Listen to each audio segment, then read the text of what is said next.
Hello. Well, I've been thinking a lot about this video and I feel like the time has come. To start this video, I would like to mention a Nietzsche quote. He said that for English people, for Englishmen in the UK and in England in his day, he thought that they thought that they knew, the English knew what good and evil really was. He felt underneath it all, they knew what good and evil was. They knew. Even as they were secular, even as they were no longer religious, they didn't believe in faith really at all. Darwinism was on the rise, atheism was on the rise, secularism in general. And Nietzsche looked at that and said, oh boy, that's a problem. Because these Englishmen, they think they still know what good and evil is even after they got rid of religion. And Nietzsche looked at his own people, at the Germans, and he was like, there's already a severe crisis here of morality. But he's like, for the Englishmen, they're not having a crisis of good and evil yet. Now, if you go over to the UK now, they certainly are now. But back then, they weren't having that crisis yet. And why were they not yet having that? Why were the English not having that crisis yet back then? What was the reason for that? Why were the Germans already having this crisis of morality, this crisis of faith? As Nietzsche said, God is dead. We have killed him. But for the English, no one thought like that at all. It was just good and evil is obvious.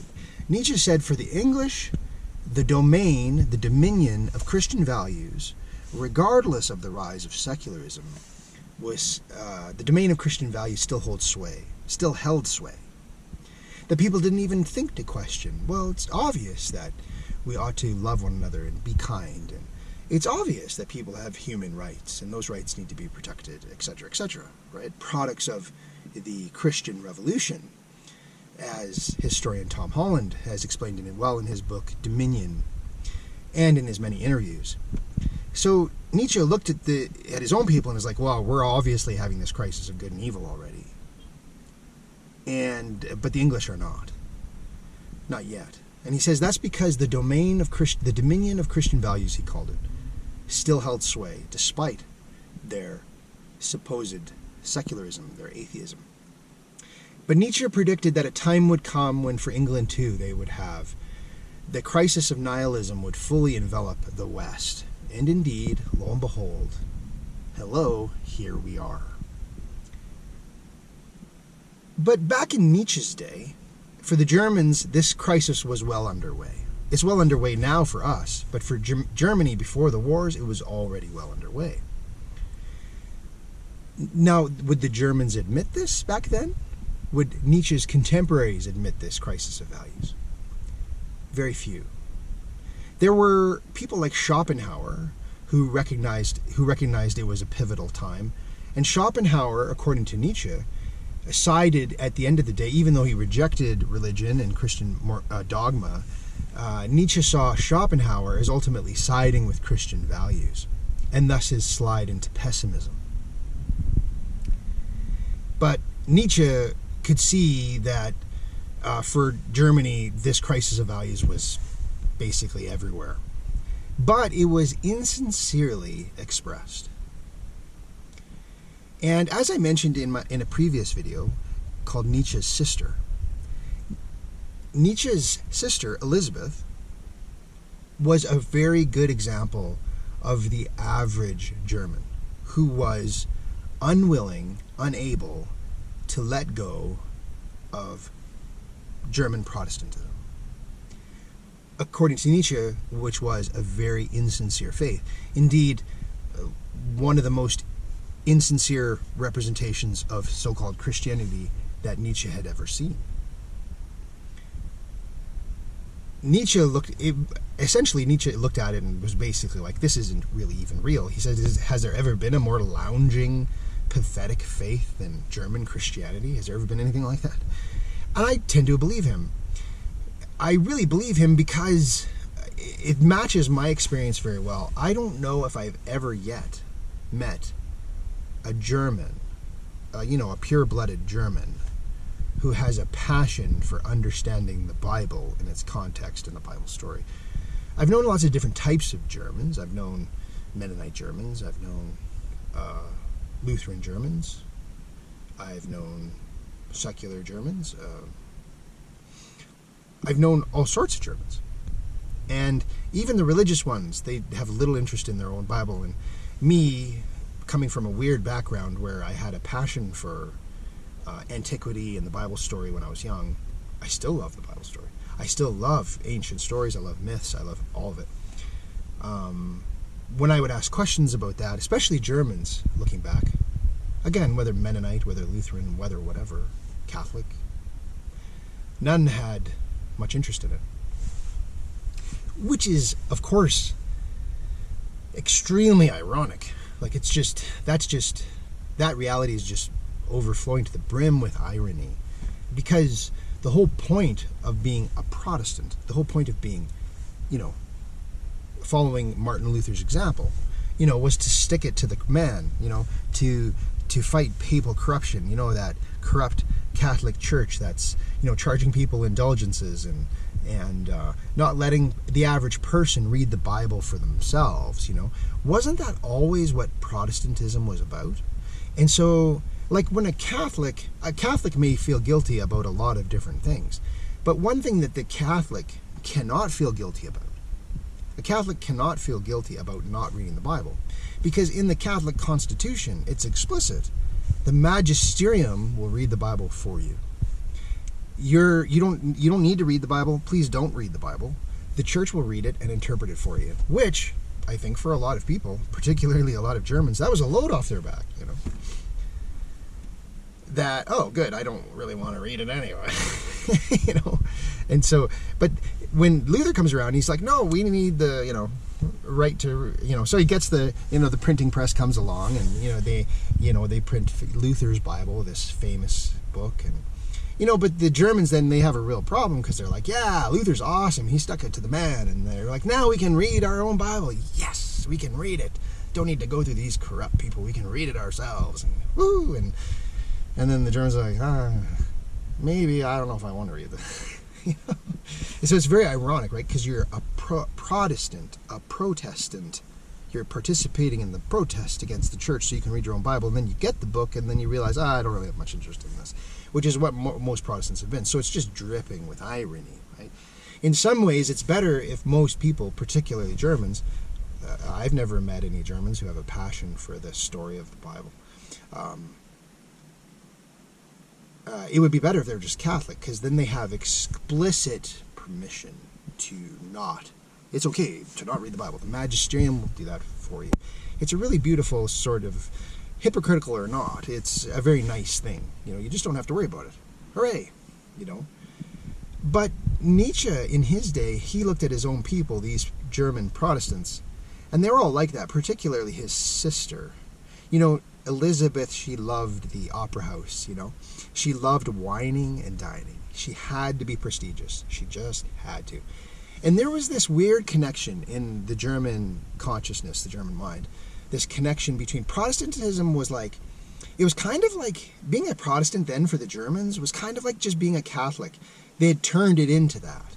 It's just now Martin Luther was their pope, or whatever, their icon, or whatever. None of them actually read the Bible. They didn't want to. They might as well have been, Catholic. But Protestantism had become the new Catholicism, essentially. And so for, like, Nietzsche's sister, just such a great example. She needed to feel prestigious. She needed to wine and dine. She had to know all the important people. She had to be really important. She had to dress up. She had to look nice. Now, Nietzsche, too, he liked dressing up. He liked looking nice. He believed in presenting yourself well, having prestige around you. But Nietzsche was more decent in the sense that he could recognize when your peers around you are no longer decent, when they're just full of themselves, they're just narcissists, they're not really chasing something bigger than themselves. Nietzsche could let go of that need for prestige, the need to impress, because he could see in them that he'd be like, who am I impressing here? So even Richard Wagner, who for a long time he really idolized, but then he inevitably had his falling out, right? When he could see what Richard Wagner really was, Richard Wagner, however you say his name.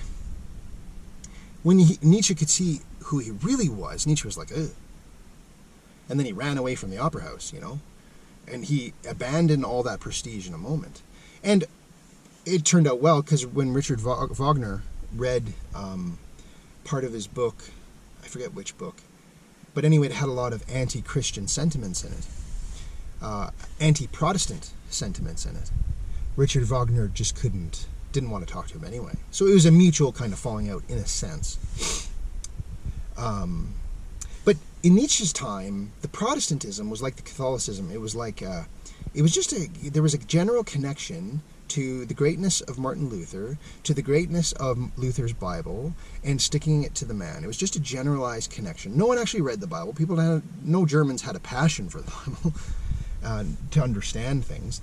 It was just a prestigious thing. Like I've written in an article, which I'll share the link to, which others have already given their thoughts on, and for that I thank them for that.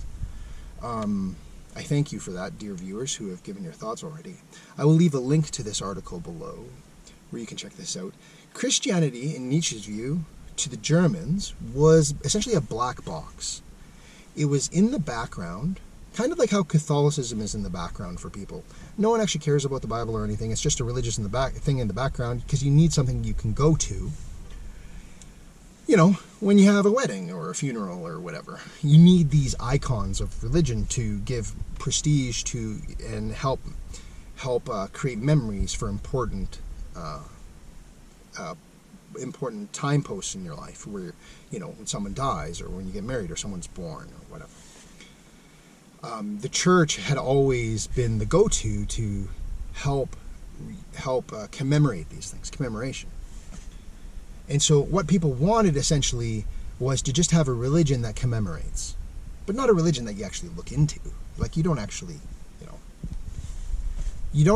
be like how Nietzsche was when he was a child. When he genuinely, a very young child, Nietzsche really, I think it's apparent that he really, his heart really lifted up to God. He really was getting into the ethos of something bigger than him, But in Nietzsche doing that, he was very much, I think, alone. That was not a normal German thing at all. And so, essentially, Nietzsche's sister really was a good example of the average German, who, for them, religion was just about prestige. So it was essentially a bastardized Christianity. In a sense, not even really a Christianity at all. And Nietzsche wanted people to get rid of this mask, this bullshit.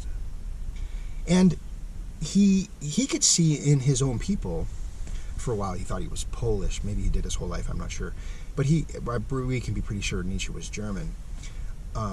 He could see in his own people the truth underneath it all was that they really didn't want to be Christian. He called it a very pronounced disposition to being unchristian. He could tell they obviously want to be unchristian. They don't want to be this. And Schopenhauer saw that as well. And he mentioned Schopenhauer mentioning that. But yet they couldn't let go of this mask of this Jesus mask, this insincere Jesus mask. He could see in his own people. And that's why Nietzsche said, near the end of his sane life, he said the true antagonism is Dionysus versus the crucified. Dionysus versus the crucified. Now, when you actually look up what Dionysus was about, the values of Dionysus. So I'm not actually talking about literally raising a literal deity up from the grave so you can actually see him or something like that. I'm not, don't take me literally here. I'm speaking mythically in terms of what the god represents in terms of values. In terms of what does the god actually, what are the values that the gods represent? Because there are different gods with different values. It's not just about beliefs, it's about values. And Nietzsche could see that the pre-Christian god, he called it Dionysus, that it was rising in the German people, that people wanted to get rid of this Christian thing, but they couldn't admit it.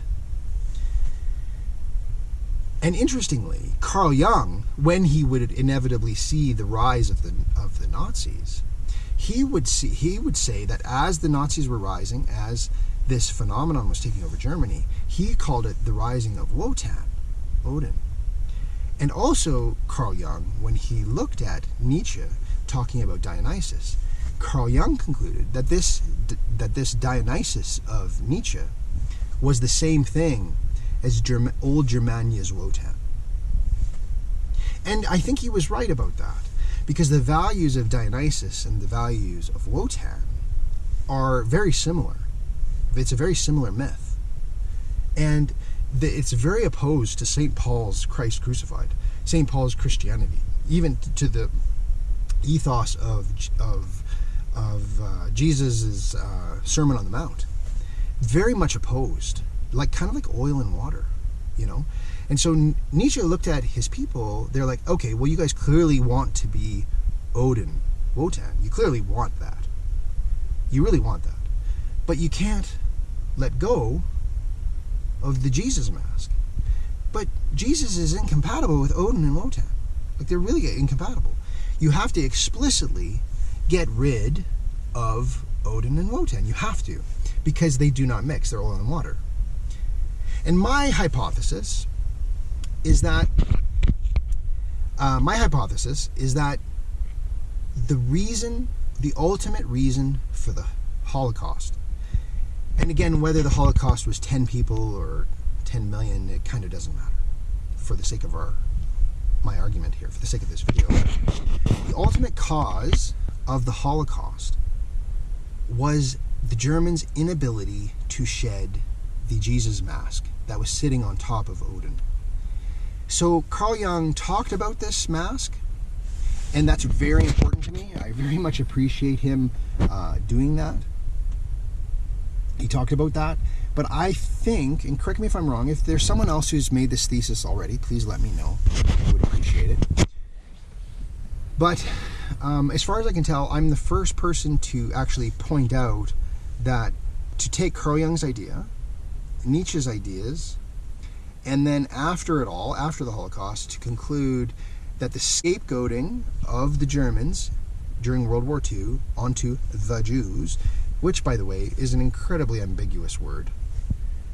Most people, both pro and con, have no idea what that means. That's a whole nother complicated topic. But onto the Jews, or the international Jew. And it's not even that I'm saying that the Jews were not corrupt. I'm not even saying that. I think there were a lot of corrupt Jewish financial interests that really were kind of screwing Germany over. That's how it appears to me. I could be wrong about that. That's how it appears to me. But it's not that I'm against the Jews. I would argue that no one has any idea what that category even means. But the reason for the Germans scapegoating was fundamentally a psychological reason related to their inability to shed their own mask. Like the Jesus mask kind of had too far blended into their own face. But they really didn't want the mask. They wanted Odin and Wotan, the old gods. Just as Nietzsche had said, Dionysus versus crucified. Pick Dionysus, according to Nietzsche. You need to be overt about it. But in the German thinking at that time, Protestantism was associated with prestige. Again, Nietzsche's sister being a perfect example of that. Also, Richard Wagner. He was also associated. He wouldn't tolerate this great German opera guy, this great musical, phenomenon. He wouldn't tolerate anyone attacking Protestantism, Protestant Christianity. Why? Well, because for him, too, it was associated with the opera house. It was associated with greatness. It was associated with... Of course, Richard Wagner would never read the Bible on his own. It was like Catholicism. It was just a thing in the background, right? And Nietzsche looked at that all, and he's like, you guys are pathetic. You're a bunch of losers.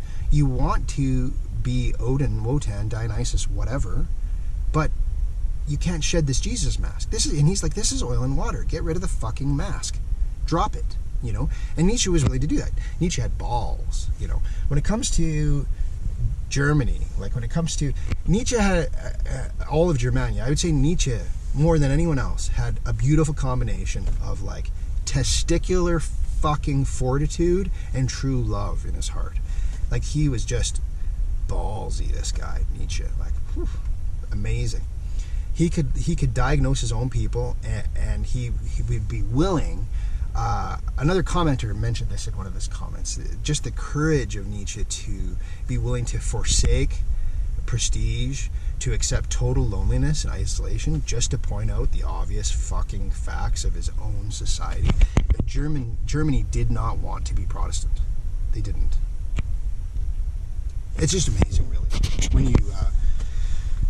when you look at what he did. And so that's why Nietzsche said Germany needs to, explicitly become an unchristian nation. He said Germany would do well to become explicitly unchristian. And that would save them the tension inside, the tension of not being able to, like, when you feel conflicted inside, you don't feel free. When you feel conflicted. But when you can let go of one side of that conflict, you feel liberated. You really feel liberated. Like Hitler himself, he made a pact for a while with Stalin, right? But he didn't want to do that. Hitler fundamentally hated the communists, and Hitler said, when he finally reneged on his commitment to Stalin and attacked them anyway, he felt liberated, right? Because he felt he had to bullshit for a while, but when he let go of that, he felt better. So also, Nietzsche said, if you could just let go of this Protestant mask, you'll feel better. You'll feel a lot better. And then you won't have a guilt complex. You can be truly who you are. You can forget Jesus and his Sermon on the Mount. You can forget St. Paul and his Christ crucified. You can just let it all go. And you can just be who you were originally. You can say, hey, we're going back to... And that's why I said in my previous video, I'll say this is worth mentioning again. There were two distinct groups that I think are important to point out. One was during the time of the rise of the Third Reich. The one group was the German faith movement, and the others was the German Christians. It's the German faith movement and then the German Christians. German Christian movement or whatever. The German Christian movement was a rabidly pro-Nazi Protestant group. But the German faith movement advocated for abandoning Christianity and going back to the old gods. And as I mentioned in my previous video, who was more likely to be anti-Semitic? Who was, I don't like anti-Semitic because no one even has any idea what the word Semite is, but who was more likely to be anti-Jewish? The German Christian movement was, I think I read that the German faith movement, which was about abandoning Christianity and going back to Odin and Wotan, even for a while had some Jewish people in their midst without it bothering them. So my thesis is that the agitation in the German spirit, that resulted in scapegoating onto the Jews was a result of the inability to take off the Jesus mask, the insincere Jesus mask. And those who did have that ability tended to be much less hostile to the Jews. So let's say you want the Germans, you want to solve the German problem. So let's say you want the Germans to be less anti-Jewish, And Nietzsche said himself, he never met, even amongst those who were much less rabidly anti-Jewish, even among them, he never met a German in his life who was favorably disposed to the Jewish ethos. And I think he was right. I think that was probably the case. But Nietzsche had the courage to say that the Germans, none of them were truly disposed well to the Christian ethos either. So he wanted the Germans to get rid of them both, get rid of the Jewish ethos and the Christian ethos. And so what I'm saying is that I think that if the Germans, at the time of the World Wars, if they had been able to shed this both Christian and ethos, the impulse to scapegoat onto the Jews would have disappeared, would have evaporated. Now, maybe the Germans still would have been fascist. I don't know. I'm not going to say that's good or bad. That's a whole different conversation. Maybe they just would have been fascist, and maybe at worst they would have just expelled all the Jewish people or whatever, instead of persecuting them or killing them or whatever. Maybe they just would have, Maybe they would have even paid for them to go to another country if they said, "Hey, we are not a Jewish or Christian nation anymore. We are not Judeo-Christian."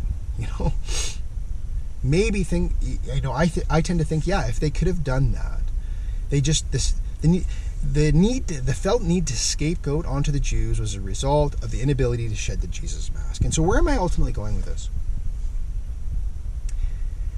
Why couldn't Nietzsche's sister, why couldn't she shed the Jesus mask? Why also could the majority of Germans, so-called Christian Protestant Germans, why could they not get, what was the fundamental, if you were to get into the German psyche and really try to help them let go, if there was a way to help them let go of the Jesus mask, this insincere fake Christianity, what would be the best way to do it if it was possible? Well, I propose that the best way to do this, I would propose that the success of Hitler as, in our consciousness, as the supreme devil, as the icon of the supreme evil. So Hitler is essentially, as Tom Holland has explained, he's taken over the Christian. So Hitler has preserved the Christian mythology of heaven and hell and God and Satan by Hitler himself taking on the ethos of Satan. So you say, in our mind, everything evil is Hitler, you know. And if you don't want to be like anyone in our thinking in the West, don't be like Hitler. But as Tom Holland has explained, that's essentially Christian thinking. So Christian thinking, Christian moralizing continues, but it's through now instead of the devil, we just have Hitler. It's still, though, it's all very pathetic. We're all kind of a bunch of post-Christian losers. But in Nietzsche's thinking, if you could get the Germans to drop what would be the best way to get them to drop the Jesus mask? And I would propose that in order to take Hitler down from his status of supreme devil, and instead, so that the Germans don't feel so guilty about it anymore, instead they get to the root problem, and they get rid of the Jesus mask, which would prevent things like the Holocaust in the future. What you have to do, this is what I propose, you have to dethrone Martin Luther. Luther is the problem here. Because Germans still, even secular atheistic Germans, still honor Martin Luther as the great man.